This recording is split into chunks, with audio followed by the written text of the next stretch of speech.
এই আমেরিকা আসলে যখন চাচ্ছে তখনই যুদ্ধ করছে, যখন চাচ্ছে তখনই সে শান্তি চুক্তি ডোনাল্ড ট্রাম্পের মতো একটা উন্মাদ পাগল প্রেসিডেন্ট আমেরিকাতে আছে। কিন্তু এই উন্মাদ পাগল প্রেসিডেন্টই সারা দুনিয়াকে এক ধরনের অস্থিরতা এবং সংকটের মধ্যে ফেলে দিয়েছে তার এই সিদ্ধান্তহীনতার কারণে। যুদ্ধবিরতি আমরা দেখলাম, চুক্তি দেখলাম, আবার হচ্ছে যুদ্ধ শুরুও দেখলাম। এর মাঝে আমরা আজকে দেখছিলাম যে হরমুজ প্রণালী আবারও বন্ধ ঘোষণা করেছে তেহরান। তার মানে হচ্ছে সামনের দিনগুলোতে আবারও অর্থনৈতিক বা জ্বালানি একটা সংকটে পড়তে যাচ্ছে বিশ্ব। সমাধান তো বোধহয় হবে না এই বিষয়ের। প্রথমত ইরান আমেরিকার এই যে যুদ্ধ প্রক্রিয়া, এটা যে বন্ধ হয়ে আবার শুরু হলো, এটা অনেকে অবাক হচ্ছেন। মূলত অবাক হওয়ার কিছু নাই, এটাই হওয়ার কথা। কারণ হচ্ছে এই যুদ্ধের উস্কানিদাতার দেশটির নাম হচ্ছে ইসরায়েল, এবং সে বিনা বাক্যে বিনা অর্জনে যুদ্ধ থেকে সে সরে যাবে এটা ইসরায়েল সহজে মানবে, সেটা মানার কোনো কারণ নাই। তার খায়েশ ছিল ইরানের রেজিম চেঞ্জ করে ফেলা, তার খায়েশ ছিল ইরান ধ্বংস করে ফেলা, সেটা কোনো কিছু ঘটেনি। বরং উল্টা ইরান এখানে আপার হ্যান্ড পেয়েছে ট্রাম্পের সাথে চুক্তির সময়। সুতরাং এইটা, এবং যেহেতু আমেরিকার পলিটিক্সের একটা বড় জিনিস, বড় অনেকগুলো ইস্যু নিয়ন্ত্রণ, টাকা পয়সা, মিডিয়া, সায়েন্স, অনেক কিছু নিয়ন্ত্রণ করে ইসরায়েলিরা, মানে ইহুদি কমিউনিটি। ফলে এখানে ডোনাল্ড ট্রাম্পকে যুদ্ধের দিকে উস্কানি দেবে, সেটা অনিবার্য ছিল। অন দ্য আদার হ্যান্ড ইরানও নানাভাবে ডিপ্লোম্যাটিক্যালি পলিটিক্যালি রিজনে শক্তি সঞ্চয় করে ফেলেছে। একটা ঘটনা দেখেন, ইরানের সর্বোচ্চ ধর্মীয় নেতা যে জানাজা হলো, পৃথিবীকে মেসেজ দিয়েছে যে পৃথিবীর ইতিহাসের সবচেয়ে বড় জানাজা এটা হলো, মানে ফিনারেল প্রসেশন। এবং শুধু ইরানে না, কারবালাতে হয়েছে, ইরাকে যেটা অবস্থিত। ফলে এখানে ইরানও কিন্তু যথেষ্ট মানে নৈতিক শক্তি সঞ্চয় করেছে। এখন ইরান এখানে টার্ম ডিক্টেট করে। ফলে ডোনাল্ড ট্রাম্পের সামনে মিড টার্ম ইলেকশন আছে আমেরিকাতে। এইখানে আলোচনা হয়েছে যে ট্রাম্প এই শান্তি চুক্তিতে এক ধরনের পরাজয় হয়েছে, ইরানের জয় হয়েছে। এই যে আলোচনা, এতে তো সে ভয় পেয়ে গেছে, তার ভোটাররা তার পার্টির বিপক্ষে ভোট দেখে না। এই সুযোগটা ইসরায়েল নিয়েছে, এবং তার যেহেতু খায়েশ মেটেনি, তার যেহেতু অর্জন হয়নি, সে এই যুদ্ধের উস্কানি দিতে থাকবে এর পরিণতি হিসেবে। এবং ইরান অস্ত্রটা ইরান পেয়ে গেছে যে কি করতে হবে। আমেরিকার যেখানে ঘাঁটি আছে, যেখানে মিত্র আছে, সে তারা আমেরিকাকে কাছে পাচ্ছে না, তাদেরকে অ্যাটাক করা। সুতরাং এখানে অনিবার্য শিকার হবে এই বিশ্ব অর্থনীতি তো বটেই, আমাদের কিন্তু বিপদটা আরো বেশি। যেহেতু মিডল ইস্টে আমাদের ভাই বোনরা অনেকে চাকরি বাকরি করেন, ওখানে রেমিটেন্সের একটা বড় সোর্স হচ্ছে মিডল ইস্ট। সেখানে সেই জন্য আমাদের জন্য মানে বিপদটা আরো বেশি। নিশ্চয়ই আছেন আপনি আমাদের সাথে আলোচনায়। আমাদের সাথে আরেকজন অতিথি দর্শক যুক্ত হয়েছেন, অধ্যাপক আনিসুর রহমান, আন্তর্জাতিক সম্পর্ক বিশ্লেষক। ধন্যবাদ জনাব আনিসুর রহমান, আপনি যুক্ত হয়েছেন। এরই মধ্যে ইরান 4টি আরব দেশে পাল্টা হামলা চালিয়েছে যুক্তরাষ্ট্রের এই হামলার প্রতিবাদ স্বরূপ। অর্থাৎ আবারও আমাদের অতিথিও বলছিলেন যে ইরান তো আর মার্কিন যুক্তরাষ্ট্রকে কাছে পাচ্ছে না, সে হচ্ছে তার যে মিত্র দেশগুলো আছে, তার কাছাকাছি যে ঘাঁটিগুলো আছে, সেখানে হচ্ছে তারা এই শক্তি যে প্রয়োগ করার চেষ্টা করছে। এই জিনিস যদি চলতে থাকে তাহলে এই মধ্যপ্রাচ্যের দেশগুলো কি আগের মতো চুপ করে থাকবে, নাকি তারাও কোনো একটা পক্ষ নিয়ে নেবে? এমনিতেই একটা পক্ষপাতিত্বমূলক রাষ্ট্র ব্যবস্থার মধ্যে আছে, এবং মধ্যপ্রাচ্যের রাষ্ট্রগুলোতে আপনার ইউএস ওয়ার্ডারটা এস্টাবলিশ করা আছে। ইউএস যে থার্ড স্টেজে যে ওয়ার্ডটা তারা ডিক্লার করেছে, এবং আজকে আপনি জানবেন যে মোর দেন 300 অ্যাটাক তারা করেছে ইরানে। এটার পাওয়ার স্ট্রাকচারটা এরকম, US international order system construction যেটা ইউএসএ আছে, সেটাকে ইউএসএ ধরে রাখতে চায়, যে তাদের যে সুপ্রিমেসি এবং তাদের যে মিলিটারি পাওয়ারটা, গ্রেট পাওয়ার যে কন্টেস্ট, সেটাকে তারা এস্টাবলিশ করার জন্য মানে থার্ড স্টেজের একটা অ্যাটাক তারা করলেন। আরেকদিকে দেখবেন যে আরব রাষ্ট্রগুলোর মধ্যে প্রত্যেকটা রাষ্ট্র, এবং এখানে গালফ স্টেট বলুন বা ওয়েস্ট এশিয়ান যে স্টেটগুলো আছে, প্রত্যেকটা স্টেটে আপনার ইউএস এর মিলিটারি বেসমেন্ট গুলো আছে। তার মানে হলো মিলিটারি বেসমেন্ট দেওয়ার মানে হচ্ছে এই রাষ্ট্রগুলো pro US or pro Israel country, এবং সেখানে একটা নতুন করে বলয় তারা তৈরি করেছে আরব রাষ্ট্রগুলোর মধ্যে। এখানে আরব এবং অনারব দ্বন্দ্ব, পার্সিয়ান সিভিলাইজেশনটা একটু ডিফারেন্ট, বাট এখানে ইরান যে ধরনের প্রোটেকশনটা করেছিল গত গত যুদ্ধে, মানে শান্তি চুক্তি প্রসেসের আগে যে যুদ্ধটা হলো, এই যুদ্ধে ইরান কিন্তু তার সমরাস্ত্র প্রদর্শন করেছে। এখন আজকে ইরান যেটা করেছে, 4-5টি পার্সিয়ান গালফ স্টেটগুলোতে তারা অ্যাটাক করেছে। অ্যাটাকগুলো হয়েছে basically military basement of USA military বেসমেন্টগুলোতে, এবং এটার মধ্য দিয়ে ইরান আসলে ঘুরে দাঁড়ানোর চেষ্টা থাকবে। বাট ইরান এই এই এই অ্যাটাকগুলোতে কিভাবে প্রোটেকশন করবে, অন্যদিকে প্রোটেকশন করে এই ইরানের এই যুদ্ধটা কিন্তু আপনার অফেন্সিভ ওয়ার না, এটা একটা ডিফেন্সিভ ওয়ার। এখানে ইরান যুদ্ধের মধ্যে participatory actor in that case, যে ইউএস এটাকে প্রোটেকশন করার জন্য ইরান কিন্তু যুদ্ধের মধ্যে আছে। ইরান কিন্তু যুদ্ধ অংশগ্রহণ করার জন্য নিজে মানে প্রতিশ্রুতিবদ্ধ হয়ে যুদ্ধ করছে না। সুতরাং ইরানের জন্য এই মার্কিন অ্যাটাকগুলো প্রোটেকশন করা, it is very tough for a small state in terms of military condition. But Iran last ওয়ার্ডে যে ধরনের স্ট্র্যাটেজি করেছিল, সেই স্ট্র্যাটেজি ইরান বলবৎ রাখবে নাকি অন্যদিকে যাবে, এগুলো যুদ্ধের মধ্যে অনেকগুলো ক্যালকুলেশন থাকবে।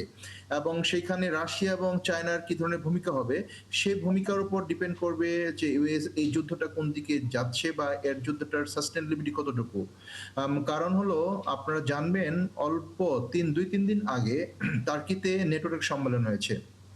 বেসিক্যালি এই যুদ্ধে মার্কিন যুক্তরাষ্ট্র ভালো করবে না যদি না ন্যাটো মার্কিন যুক্তরাষ্ট্রকে অতপ্রতভাবে সহযোগিতা না করে। এখন দেখুন, আমরা যে সেকেন্ড স্টেজ অফ ওয়ারের মধ্যে দেখেছি ইংল্যান্ড, ফ্রান্স, জার্মানির মতো শক্তিত রাষ্ট্রগুলো, যারা এতদিন পর্যন্ত মার্কিন যুক্তরাষ্ট্রের যুদ্ধনীতির মানে অনুষঙ্গ ছিল, তারা কিন্তু এই যুদ্ধের মধ্যে অংশগ্রহণ করেনি। এখন দেখার বিষয় হচ্ছে যে এই অ্যাটাকের মধ্যে ন্যাটোভুক্ত রাষ্ট্রগুলো অংশগ্রহণ করবে কিনা। আর যদি অংশগ্রহণ করে, সেক্ষেত্রে যুদ্ধের ইন্টেন্সিটি হবে ডিফারেন্ট। আবার যদি ইরানের পক্ষে আপনার টার্কি, তারপরে চীন এবং রাশিয়া যদি অংশগ্রহণ করে, তাহলে সেই যুদ্ধের ব্যাপ্তিটা বা আন্ডারস্ট্যান্ডিং লেভেলটা হবে ডিফারেন্ট।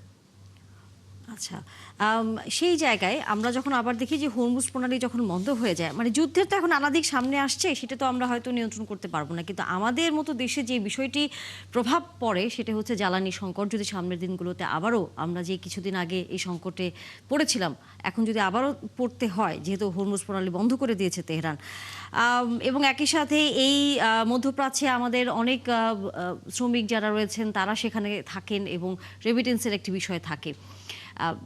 আমাদের জন্য আসলে সামনের ভবিষ্যৎটা আসলে কি দেখছেন আপনি? দেখুন, আমাদের মতো তৃতীয় বিশ্বের কান্ট্রিগুলো, অর্থাৎ যাদের প্রোডাক্টিভিটি উৎপাদন নাই, আমরা dependent on foreign remittance, dependent on foreign mineral resources, এই আমাদের মতো কান্ট্রিগুলোর জন্য খুবই বিপদ। এবং আপনি জানবেন যে হরমুজ প্রণালীটা এমন একটা স্ট্র্যাটেজিক লোকেশনে, সারা ওয়ার্ল্ডের 30% আপনার হচ্ছে যে তেল রপ্তানি হয় এই প্রণালীর মাধ্যমে, মাত্র 20-30% তেল রপ্তানি হয় এই হরমুজ প্রণালীর মাধ্যমে। এবং হরমুজ প্রণালীর যে স্ট্রেটটা আছে, আপনি দেখবেন একদিকে ওমান আর এদিকে ইরানের এই সীমান্তকে ক্রস করে আসতে হয়। সুতরাং ইরান এটাকে যদি বন্ধ করে দেয়, in the time it will create great crisis in the fuel resources in Bangladesh. এটা বড় ধরনের ক্রাইসিস তৈরি করবে।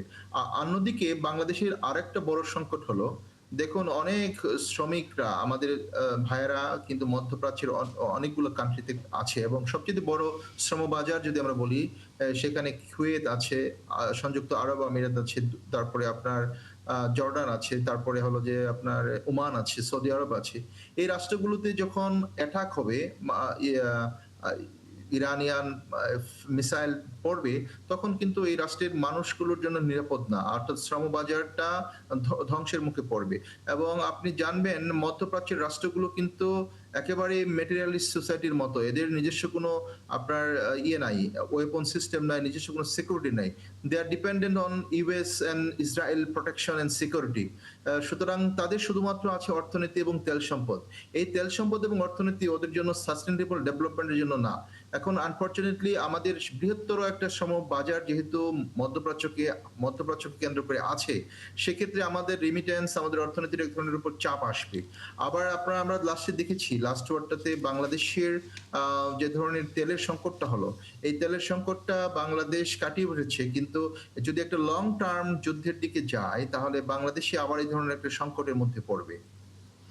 আমরা আসলে এই সংকট কিভাবে কি করব, আমরা মোকাবেলাটা করব কিভাবে? কারণ একটা ছোট করে অভিজ্ঞতা আমাদের হয়েছে কিছুদিন আগে। তখনই বারবারে বলা হচ্ছিল বিকল্প ব্যবস্থা, বিকল্প কোনো পথ, এবং একই সাথে এই প্রবাসী শ্রমিকরা যদি ফিরে এসছেন অনেকেই আমরা দেখেছি। যদি এই সংখ্যাটি সামনে বাড়ে তাহলে তাদেরকে অন্য দেশে যাবার ক্ষেত্রে সরকারের পরিকল্পনার কথা বারবার হচ্ছে বলা হচ্ছে।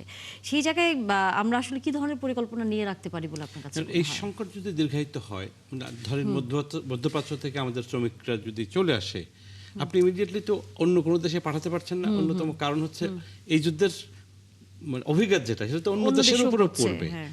এবং তেলের বিকল্প সোর্স কিন্তু দ্রুত বের করা সম্ভব না। আপনি কি ভেনেজুয়েলা থেকে আনবেন? ভেনেজুয়েলা থেকে সম্ভব না। আপনি মধ্যপ্রাচ্যেরই আবার যদি বাবাল মান্দেব ওই যে সাউদার্ন পোর্শন হয়ে যদি আপনি আনতে চান, সেটাও তো বড় আয়োজনের ব্যবসা। সুতরাং এখানে বাংলাদেশের যে সোর্সগুলো থেকে আনে, স্পেশালি সৌদি আরবিয়া, কুয়েত, এখান থেকে ওই ওই ওই হরমুজ প্রণালীতে আপনাকে আসতেই হবে। সেখানে আমাদের এফেক্ট আছে। আবার ধরেন রাসায়ন তেল আমরা চট করে আনতে হলে আমাকে অনেক দূর ঘুরে আনতে হবে, এবং এটাকে ওভারনাইট আনা যায় না। সুতরাং এইটা আমাদের চিন্তা ভাবনা করা যেতে পারে, কিন্তু আমরা we can piously hope that war will not prolong, যাতে আমরা মানে ক্ষতিগ্রস্ত না হই। আর এখন এটা তো আমাদের উপর ডিপেন্ড করছে না। যদি আমেরিকা ইরানের উপর অ্যাটাক করতে থাকে আর যুদ্ধ চলতে থাকে, সেটা একেবারে আমাদের উপর ডিপেন্ড করছে না। বাংলাদেশ বড় জোর যেটা করতে পারে, আন্তর্জাতিক যেসব শক্তি নেগোসিয়েশন প্রসেসে আছে তাদেরকে বলতে পারে, তাদের সাথে সেটাও খুব কার্যকরী হবে সেটা না। কিন্তু আমার মনে হয় আমাদের দুটো জিনিস ভাবা দরকার। অফকোর্স বিকল্প সোর্স যেগুলো ম্যান পাওয়ারের হোক, তেলের হোক, ভাবা দরকার। প্লাস আপনাকে ডোমেস্টিক ইকোনমিটা সাস্টেনেবিলিটি বাড়ানো দরকার। আপনি উনি প্রোডাক্টিভিটির কথা বলেছেন। আমাদের তো এই ছোট মানে জিওগ্রাফিক্যালি ছোট দেশ হলো, আমাদের তো খাদ্যদ্রব্য উৎপাদন হচ্ছে। আমাদের প্রোডাকশন এবং প্রোডাক্টিভিটি বাড়ানোর স্কোপ এর মধ্যেই আছে। এর মধ্যেই মানে কর্ম সৃষ্টির সুযোগ এর মধ্যেই আছে। শুধু সব বিদেশে পাঠিয়ে দিয়ে সমাধান হবে সেটা তো সম্ভব না। দেশেই তো অনেকে কাজ করে খাচ্ছেন, চাকরি করছেন, শিল্প উৎপাদন হচ্ছে, কিছু বাড়ছে। ফলে এই জায়গাটা আর একটু ফোকাস করার সুযোগ আছে। অন্তত কিছু সময়ের জন্য হলে যাতে রিলিফটা পায় আমাদের মানুষ, সেই সময়ের জন্য এই কন্টিনজেন্সি প্ল্যানিংটা থাকা দরকার। লং টার্মে আমাদের ভাবা দরকার যে আমাদের ম্যান পাওয়ারের যে এক্সপোর্টের যে সোর্সেসগুলো, Middle East, South East Asia, এর বাইরেও ধরেন countries like Australia, New Zealand, Japan, Germany, Italy to some extent, even Latin America, আফ্রিকাতে কৃষিকাজ করা সম্ভব, আর ল্যাটিন আমেরিকাতে ব্যবসা বাণিজ্যের কিছু সুযোগ আছে। সেগুলো আমরা ভালো করে কিন্তু এখনো এক্সপ্লোর করতে পারছি না। এগুলো আমাদের ভাবনার সময় এসে গেছে। নিশ্চয়ই। আর যুদ্ধবিরতির ক্ষেত্রে আপনার কাছে কি মনে হয় আনিসুর রহমান? সেটি হচ্ছে যে আমরা এর আগে যখন দেখেছিলাম যে পাকিস্তান এবং তুরস্ক বেশ উদ্যোগ নিয়েছিল সমঝোতার, আমরা দেখেছি ডোনাল্ড ট্রাম্প থেকে শুরু করে ইরানের প্রতিনিধিরাও সেখানে অংশ নিয়েছিলেন। এবার কি আসলে সেরকম উদ্যোগ কি নেওয়ার আপনার কাছে কি মনে হয় খুব একটা কার্যকর অবস্থা কি হবে? কারণ কোনো উদ্যোগ হোক, যুদ্ধবিরতি হোক, সমঝোতা চুক্তি আমরা যে নামেই তারা বলুক না কেন, কোনোটাই তো আসলে কেউ মানছে না শেষ পর্যন্ত। আসছিলাম যে মধ্যপ্রাচ্যের রাজনীতির সাথে পাকিস্তানের সম্পর্কটা কেমন, পাকিস্তান এখানে যুদ্ধবিরতির নেগোশিয়েটর কান্ট্রি হিসেবে কতটুকু ভাইটাল রোল প্লে করতে পারবে, that was a big question. Because of পাকিস্তানের ইকোনমি বলুন বা পাকিস্তানের সমরাস্ত্র শুধুমাত্র পারমাণবিক অস্ত্র, এবং পাকিস্তানের সাথে সৌদি আরবের একটা চুক্তি হয়েছিল, সামরিক চুক্তি। বাট মধ্যপ্রাচ্যের অন্যান্য রাষ্ট্রগুলোর সাথে, ইভেন ইরানের সাথে যে পাকিস্তানের একটা খুব ভেরি গুড রিলেশন আছে, সেরকম বলা যাবে না। পাশাপাশি পাকিস্তানের এমন একটি শক্তি নয় যে শক্তিটা আপনার হলো যে একটা মিডিয়েটিং রোল প্লে করে ইউএস কে বা ইরানকে মানে আপনার একটা অক্ষমতার জায়গায় নিয়ে আসবে, যেটা পারে চায়না, যেটা পারে রাশিয়া, যেটা পারে ইংল্যান্ড, যেটা পারে আপনার জার্মানি। এই সমস্ত কান্ট্রিগুলো যদি নেগোশিয়েটিং ভূমিকার মধ্যে আসতো, ইন দ্য টাইম কিন্তু নেগোসিয়েশনটা হতো। এখন দেখুন মার্কিন যুক্তরাষ্ট্রের একটা ইলেকশন আছে, সেই ইলেকশনে ডোনাল্ড ট্রাম্পের পরাজয়ের একটা সম্ভাবনা আছে, এবং সেইখানে গ্রেট পাওয়ার সুপ্রিমেসিকে সে এক্সপোজ করতে চাবে। এবং যদি এই যুদ্ধের মধ্যে ডোনাল্ড ট্রাম্প এবং সেকেন্ড স্টেজ যুদ্ধের মতো যদি এই যুদ্ধের মধ্যে আবার ব্যাকফুটে আসে, ইন দ্য টাইম তার কিন্তু জনমতটাও আপনার হলো যে ধসে নেমে আসবে। এবং এই ক্ষেত্রে যুদ্ধটা আসলে কতটুকু সাস্টেইন হয়, এবং এই যুদ্ধটা যদি ইরান গতবারের মতো সক্ষমতা দিয়ে আপনার যুদ্ধের মধ্যে একটা উইন উইন সিচুয়েশনের মধ্যে আসতে পারে, ইন দ্য টাইম যুদ্ধটা কিন্তু সমাপ্তির দিকে যাবে, এবং আমেরিকা নিজেই আপনার নেগোসিয়েশন প্রসেসের মধ্যে আসবে। আসলে দেখুন, এই আমেরিকা আসলে যখন চাচ্ছে তখনই যুদ্ধ করছে, যখন চাচ্ছে তখনই সে শান্তি চুক্তি, ডোনাল্ড ট্রাম্পের মতো একটা উন্মাদ পাগল প্রেসিডেন্ট আমেরিকাতে আছে। কিন্তু এই উন্মাদ পাগল প্রেসিডেন্টই সারা দুনিয়াকে এক ধরনের অস্থিরতা এবং সংকটের মধ্যে ফেলে দিয়েছে তার এই সিদ্ধান্তহীনতার কারণে। আলোচনা আসলে শেষ করতে হয়েছে। অধ্যাপক আনিসুর রহমান, অনেক ধন্যবাদ যুক্ত হয়েছেন। আগামীতে আবারও নিশ্চয়ই আমরা আন্তর্জাতিক বিষয়ে আপনার সাথে আলোচনা করব।